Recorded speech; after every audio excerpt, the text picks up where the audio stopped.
No, you can ask me. Your phone number? Yeah, oh, yeah. Okay. Phone number. So welcome back. We were just talking about getting some our phone numbers placed up there so that if you like what we're talking about and you want to come see us as physicians, Dr. Savran has a really good number. It's 1-800-CARDIAC. Right? I mean, you can't get better than that. Can't get better than that. Yeah. And somehow I got the same number that I had when I had my independent practice in 2007. And from 2001 to 2007, that's 751-6111. That's nice. Pretty easy to remember.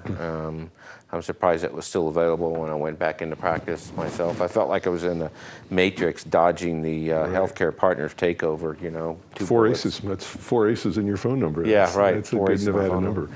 We have Robert on the phone, and he has some comments concerning the cost of healthcare. Robert, are you there? Yes, I am. Go ahead, Robert.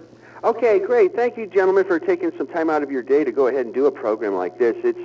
I think it's a good community service that's being done. Unfortunately, I don't really hear any of the solutions that really need to be applied here. People keep talking affordable care and insurance. How about just the direct cost? I myself personally have the financial resources that I don't need insurance. I can actually pay to go see a doctor when I need to, and I can actually afford to go see the tests. I recently came to a doctor here in Pahrump. It was a skin doctor, actually.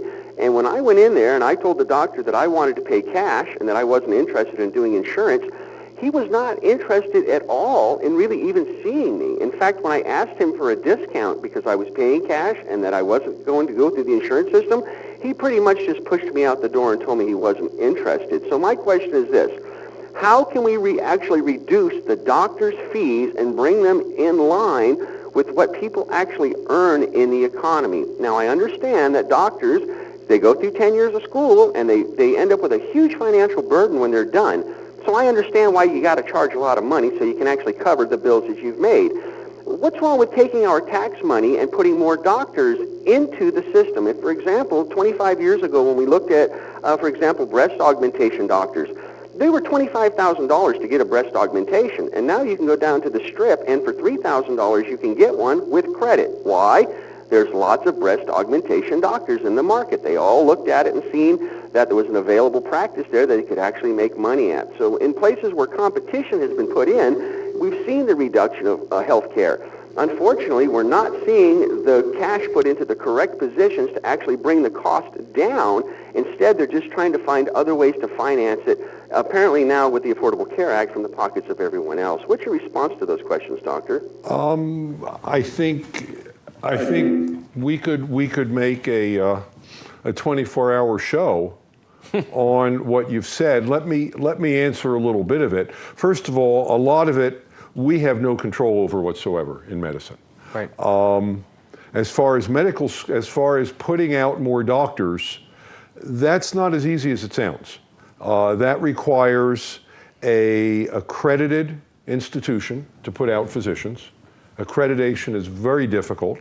It's very expensive to have a medical school.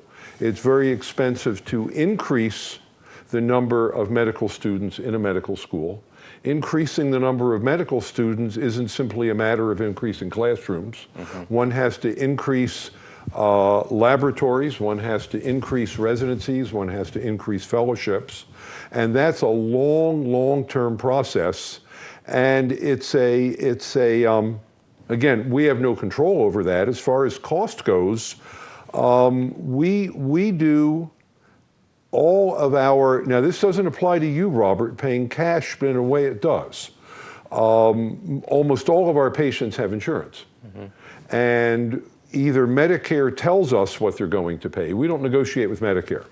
Medicare gives its rate in any geographic location in the country and says, we're going to pay $25 for an EKG. Yeah, you could charge $1 million for your visit, exactly. But it doesn't matter because they have their rates already set. The Medicare rates are set, and the way that works is very simply. Let's just say, hypothetically, our office charged $50 for an EKG.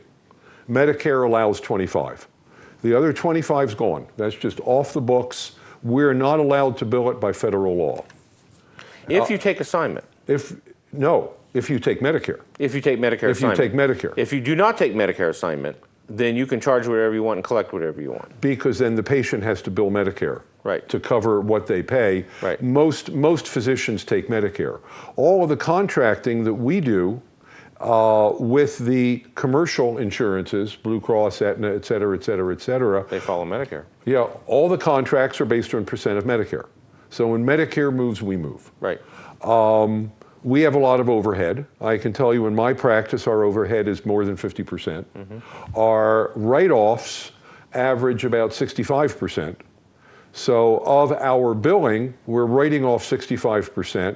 Of the 35%, 55% of that 35% is going to overhead. Now, nobody feels sorry for us, and I don't feel sorry for myself. I'm in a blessed profession that I really enjoy. We're not looking for pay raises.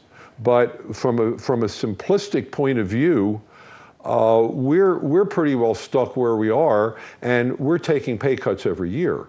Now, as far as you as a cash payer goes, I would probably send a limousine to your house to bring you to my office. Absolutely. I don't understand anything that wouldn't, but I don't always have the same.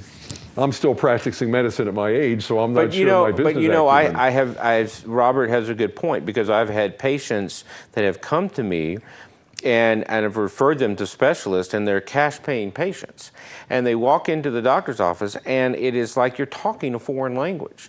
I mean, when you say, I have cash to pay for this. Now, what I think the other part that Robert is talking about is, if people paid cash and negotiated with each individual physician for a rate, the cost of medicine could come down, okay? Because then you're not dealing with a third-party payer, and you're not dealing with a credit card system for insurance.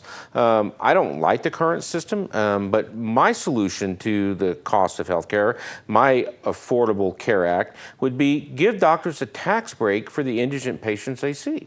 Meaning, it would solve the problem right away. I mean, if I saw one patient who paid, but I saw an indigent patient who didn't have insurance, and I got a tax break for that, I would clearly split my day. Okay? Robert, there's one more thing I want to say to you, though, and I hope this has never happened to you, but when it does, you're going to be very surprised.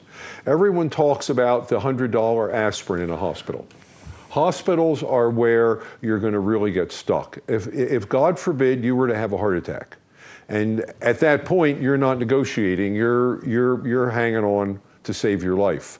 The hospital bill for your heart attack, your angioplasty, and everything else might be $80,000, $100,000. Medicare might give the hospital $7,000 or $8,000. The hospital then writes off the rest. You, not being covered by that umbrella of a third-party insurance, are liable for whatever the hospital decides to charge you. Right. And there's not a thing you can do about it. So it's nice to have the umbrella. Right, and we're going to get ready to end the show, but I do want to say, in terms of appropriate costs, remember, a tank of gas is $60, a doctor's visit is $80. Not much difference in what the current cost is. But anyway, Robert, that was a great call-in. Thank you for that. I mean, we could go on all night and talk about that, but you're right, Steve. If you go to the hospital, you do not have enough cash to cover that. That bill is astronomical. But you know, needless to say, a lot of people go to the hospital with no insurance, no money, and they still get treated, and that's why cost of health care is still expensive. Somebody ultimately pays that bill, right? Yeah. With that, I want to say thank you very much for viewing in tonight. Again, I'm Dr. Michael Reiner, saying stay healthy, change your lifestyle, moderate what you do. And Steve, you have any closing words? I never disagree with Dr. Reiner. Okay, sounds good. Thanks a lot for watching us. Have a great night. We'll be back next week.